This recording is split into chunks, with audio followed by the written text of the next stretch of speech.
देख रहे हैं नेटवर्क 33 राजकुमार के साथ। तो चलिए बढ़ते हैं आज की कहानी की ओर। दोस्तों, कमलेश काफी सीधा साधा और 17 साल का एक लड़का था। इस बार उसके 12वीं के एग्जाम्स थे। वह पूरा दिन किताबों में खोया रहता। उसे आगे जाकर बहुत बड़ा आदमी जो बनना था। वो पढ़ाई में भी काफी अच्छा था। उसका कोई दोस्त नहीं होता था क्योंकि उसे अकेला रहना ज्यादा अच्छा लगता था। कमलेश अपने कमरे में सिर्फ पढ़ता ही रहता। परीक्षा के समय वो सोता तक नहीं था।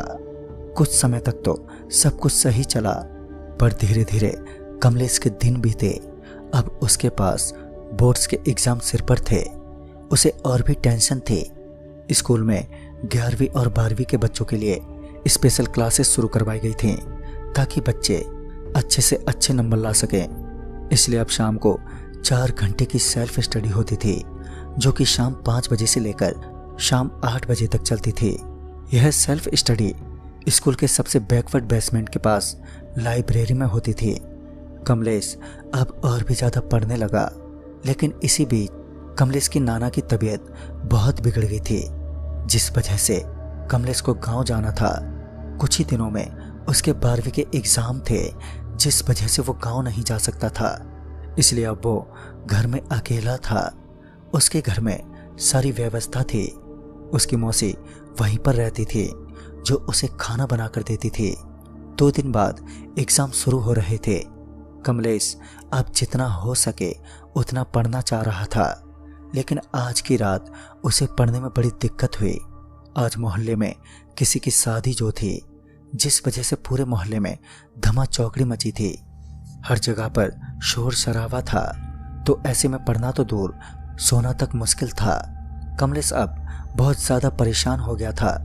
उसने स्पेशल क्लासेस में टीचर को रिक्वेस्ट करते हुए कहा कि आज उसे थोड़ी देर यहीं पर पढ़ने दें, क्योंकि वो अपने घर नहीं पढ़ सकता और कल से एग्जाम्स भी थे। टीचर ने उससे कहा कि ठीक है, ये रहा चाबी। वैसे भी तुम यहाँ पर पढ़ोगे तो किसी को क्या दिक्कत हो सकती है। रात में जाते वक्त लॉक करके चले जाना। कमलेश अब बहुत ही ज्यादा खुश था कि अब वो आराम से अपनी पढ़ाई कर सकता था। जब 8 बज गए तो सब जने जाने लगे, लेकिन कमलेश वहीं पर बैठा रहा। तभी उसे बैठा देख उसके एक दोस्त ने उसको कहा कि अरे कमलेश, तुझे घर नहीं जाना है? कमलेश बोला नहीं यार, आज रात मैं यहीं पढ़ूंगा। तो उसका दोस्त अभिषेक बोला अरे पागल इंसान, तुझे पता भी है तू क्या बोल रहा है? मार्क्स तेरी जिंदगी से ज्यादा जरूरी है क्या? कमलेश धीरे से बोला मतलब? अभिषेक बोला रात भर तू यहाँ पर रहेगा तो अगर भूत आया तो तुझे कौन बचाएगा, क्योंकि यहाँ से आधे किलोमीटर तक कोई नहीं रहता। तभी कमलेश बोला साइंस भूत को नहीं मानता, और मैं भी इन सब चीजों को नहीं मानता हूँ और ना ही इनसे डरता हूँ। तभी अभिषेक ने कहा कि देख, होगा तू पढ़ाकू, लेकिन जब आत्माएं सामने आएंगी ना, तब मेरी बातों को याद करना, तब तुझे साइंस नहीं आएगा बचाने। और इतना कहकर अभिषेक हंसते हंसते वहां से चला गया। धीरे धीरे पूरा कमरा खाली हो गया। अब उस कमरे में सिर्फ कमलेश और 2 बल्ब शायद यही मौजूद थे। पूरा वातावरण एकदम शांत था। कमलेश ने पढ़ाई शुरू की और 4 घंटे से वो पढ़ रहा था, और आखिरकार अब वो थक गया था। उसने सोचा कि अब घर जाना चाहिए, क्योंकि रात के अब 12 बज चुके थे। लेकिन उसने सोचा कि घर जाकर भी उसे नींद तो आने वाली नहीं, क्योंकि वहाँ ये लोग रात के 2-3 बजे तक पार्टी करेंगे, तो क्यों ना तब तक थोड़ा और पढ़ लिया जाए। उसने सोचा कि पहले वो रूम से बाहर निकलकर टहल कर आएगा, जिससे वो थोड़ा रिफ्रेश हो जाए। उसके बाद वो 2 घंटे और पढ़ेगा। अब उसे पूरी उम्मीद थी कि कल की परीक्षा में उसे 100% मार्क्स तो मिलने तय है। वो आराम से बाहर टहलने लगा, लेकिन तभी जो उसने देखा, तो उसे देखकर तो उसके रोंगटे खड़े हो गए। वो क्या देख रहा था उसे खुद ही यकीन नहीं हुआ। उसने देखा कि बेसमेंट के थोड़ी दूर आगे, जहां 10वीं का दूसरा बैच लगता, वहां पर कुछ बच्चे खुद को फांसी के फंदे पर लटका रहे हैं। तो कुछ फंदे पर झूल रहे थे, तो वहीं कुछ खुद को लटकाने की तैयारी कर रहे थे। अब उसके पैरों तले जमीन खिसक गई। वो तुरंत ही वहां से भागा और अपने लाइब्रेरी रूम में आ गया जहां वो पढ़ रहा था। अब वो यह सोच रहा था कि इतनी रात हो गई और इस वक्त कोई कैसे तीसरे फ्लोर पर जा सकता है, जबकि वहां पर तो ताला लगा हुआ है और पासवर्ड लॉक भी। उसे लगा कि शायद नींद की कमी की वजह से उसने कुछ सपना देख लिया होगा या फिर उसने कुछ कल्पना कर ली होगी। वो अब पढ़ने की कोशिश करने लगा, लेकिन बार बार उसके मन में वही दृश्य बन जाता जो उसने अभी अभी देखा था। फिर लाख कोशिशों के बावजूद वो ठीक से नहीं पढ़ पाता।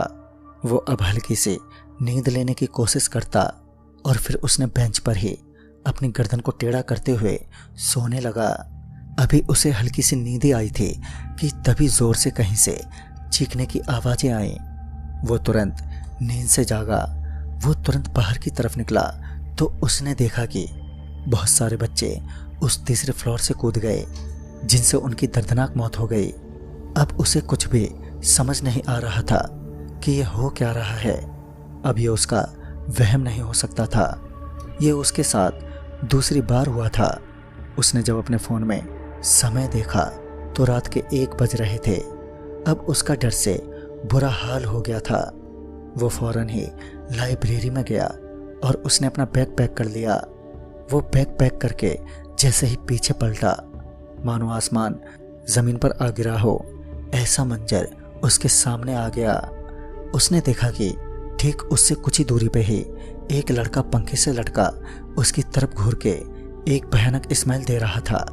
उसे देखकर कमलेश अपनी जगह पर खड़ा तक नहीं हो पा रहा था। वो तुरंत ही नीचे की तरफ गिर पड़ा। वो जैसे हिम्मत करके वहां से भागने की कोशिश करने लगा कि तभी दरवाजे पर उसे एक और लड़का दिखा जो खून से नहाया हुआ लग रहा था। उसके पूरे शरीर में अजीब अजीब से कटे फटे निशान थे। तभी कमलेश ने बोला, यह गलती हो गई मुझसे, तुम लोग क्यों मुझे परेशान कर रहे हो। तभी उसने देखा कि एक और लड़का जो कि कुबड़ा था, वह लड़का कमलेश के नजदीक आ रहा था। उसने कहा, हम तुम्हें परेशान कहाँ कर रहे हैं, तू तो वह जरिया है जो हम सबको परेशान होने से बचाएगा। तभी कमलेश के पीछे से कोई आवाज आई। कमलेश पीछे पलटा तो कोई भी नहीं था। जब वो फिर से पलटा तो सब गायब हो गए थे और अब वहां पर कोई भी नहीं था। उसने आओ देखा ना ताओ और वो तुरंत ही वहां से भागने लगा। पूरी सड़क अंधेरे से भरी हुई थी और रोशनी की एक किरण भी नहीं दिख रही थी। लेकिन कभी कभी जब सड़कों पे से गाड़ी गुजरते तब थोड़े समय के लिए गाड़ी की हेडलाइट की रोशनी उसे नजर आ जाती। कमलेश को कुछ समझ नहीं आ रहा था कि वो क्या करे। उसने आती जाती गाड़ियों से मदद मांगनी शुरू की, पर इतनी रात गए कोई भी कमलेश को लिफ्ट क्यों देता। अचानक कुछ समय बाद एक गाड़ी वहां से गुजरी और कुछ दूर आगे जाकर रुकी। कमलेश को बड़ी राहत मिली।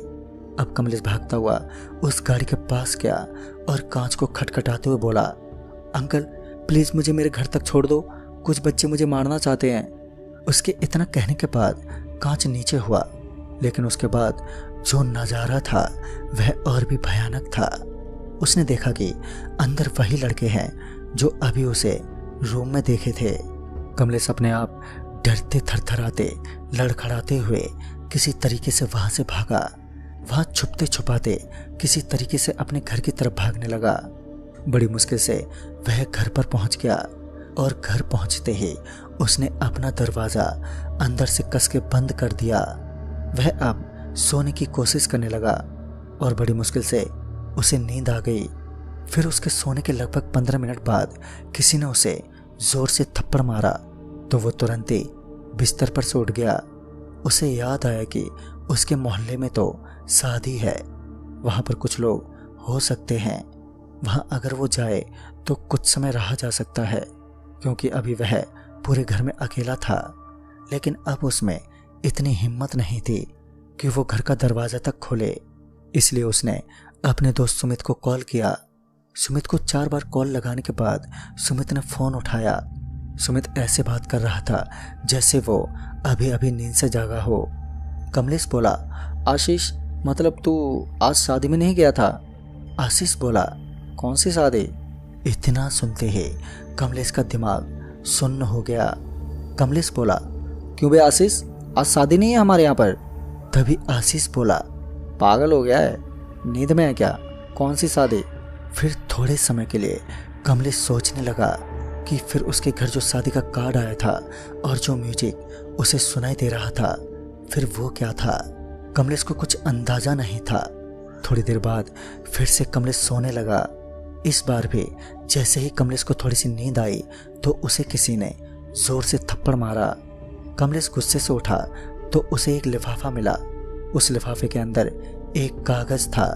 उस कागज पर लिखा था, पढ़ने बैठो। सिर्फ यही 2 अक्षर उसके अंदर लिखे थे कि पढ़ने बैठो, और ये अक्षर खून से लिखे गए थे। कमलेश अब इतना थक चुका था कि अब उसमें जरा सी भी ऊर्जा नहीं बची थी कि वो पढ़ सके। फिर भी कमलेश जैसे तैसे पढ़ने लगा और धीरे धीरे रात ढली तो सुबह हुई। आज उसका एग्जाम था, वो दिन जिसके लिए वो इतनी मेहनत करता था, लेकिन नींद की कमी की वजह से उसके शरीर में जान नहीं थी। वो जैसे तैसे एग्जाम हॉल पहुंचा तो वहां वो लिखने बैठा। वहां भी उसे वही लड़का दिखा जो उसे पहले दिख चुका था। वो उसे इशारों में डांट रहा था। वो उसे लिखने को कह रहा था, लेकिन उसे कुछ भी याद नहीं था। इतने में उसे वहीं पर उल्टियां होनी शुरू हो गईं और वो चक्कर खाकर बेहोश हो गया। उसे स्कूल का स्टाफ लेकर हॉस्पिटल चले गए। स्कूल के टीचर्स ने कमलेश के माता पिता को कमलेश की तबीयत की जानकारी दी। उसे बाद में होश आया जब उसके कमरे में कोई भी नहीं था। उसे उसके ऊपर वही लड़का गुस्सा करता हुआ देखा। उसे वो लड़का हर जगह दिखता। वो तंग आ गया था और हर समय वो डरा सहमा रहता। अब उसे समझ में नहीं आ रहा था कि वो क्या करे। जब वो हॉस्पिटल से घर गया तो वो सोने लगा, लेकिन फिर वही हुआ, वो सोने में असफल रहा। अब उसे बहुत गुस्सा आ रहा था। उसने सोचा कि अब इस जिंदगी में है ही क्या।